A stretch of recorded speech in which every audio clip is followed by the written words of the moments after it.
স্মৃতি মান্ধানার বিয়েতে পড়েছে বাধা। বিয়ের আসরে অসুস্থ হয়ে পড়েন ক্রিকেট তারকার বাবা, যার ফলে বিয়ে পিছিয়ে দেন স্মৃতি ও তার হবু স্বামী পলাশ মুচ্ছল। আনন্দের আবহ মুহূর্তেই বদলে যায়। এর মধ্যেই পলাশকে নিয়ে বিস্ফোরক দাবি করলেন এক মহিলা। পরিচালক ও গীতকারের সঙ্গে ইনস্টাগ্রামে কথোপকথনের প্রতিচ্ছবি প্রকাশ্যে এনেছেন সেই মহিলা। প্রশ্ন উঠেছে, পলাশ কি সম্পর্কে প্রতারণা করেছে? ম্যারি ডিকোস্টা নামে ওই মহিলার দাবি, পলাশ তাকে একটি হোটেলে একসঙ্গে সাঁতার কাটার জন্য ডেকেছিল। তখন ম্যারি প্রশ্ন তোলেন, তুমি তো একটা সম্পর্কে আছো। সেই শুনে পলাশ বলেন, কে বলেছে সম্পর্কে থাকলে একসঙ্গে সাঁতার কাটা যায় না? ওই প্রতিচ্ছবিতেও দেখা যাচ্ছে স্মৃতি মন্থনার সঙ্গে লং ডিস্টেন্স সম্পর্ক নিয়ে কথা বলেছেন পলাশ।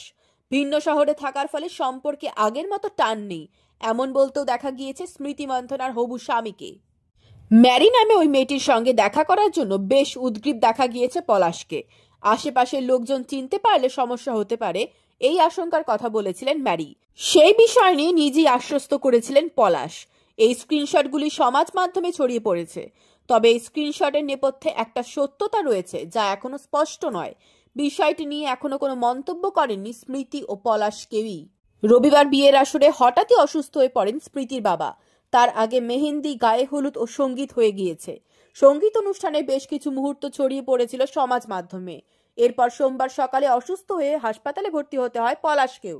যদিও প্রাথমিক চিকিৎসার পরে ছাড় পান তিনি। তারপরই সন্ধ্যা নাগাদ পলাশের দিদি পলক মুচ্ছল নিশ্চিত করেন যে স্মৃতির সঙ্গে তার ভাইয়ের বিয়ে আপাতত স্থগিত রাখা হয়েছে।